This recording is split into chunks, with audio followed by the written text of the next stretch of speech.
pinapakita niya na yung sell order. Bumalik yung presyo dito at nag-hover yung price dyan, you can do sell position. Yan yung tinatawag na order block. Basically, maraming pending orders dito sa mga areas na yan. Number 3, the currency meter, the sentiment. Ito yung tatlong parts na makikita mo dito sa pinaka-right side ng gold indicator. Kung gusto mo mas gumaling pa, dapat second confluence mo is itong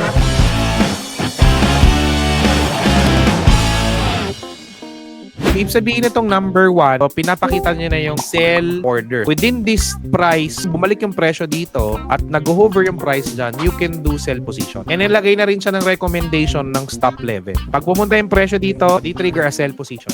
Pag pumunta yung presyo dito, or you can copy it, pwede kang mag-stop loss. Direct to the point, right off the bat, that's in number 2. Meron po tayong order block. Ang ginagawa po ni EA, hinahanap na po niya saan yung mga major support and resistances and maraming pending orders. Yan yung tinatawag na order block. Other terms, supply-demand zone, expensive prices. Basically, maraming pending orders dito sa mga areas na yan. Number 3, the currency meter, the sentiment. Ito yung tatlong parts na makikita mo dito sa pinaka-right side ng gold indicator. Kung gusto mo mas gumaling pa, dapat second confluence mo is itong currency. Kung ang sell niya, tapos sell dito, dapat sell ka din kasi parehong bias. Additional confluence for you. Ang direction niya is sell, dapat the currency strength of gold today, XAU, USD, sell din.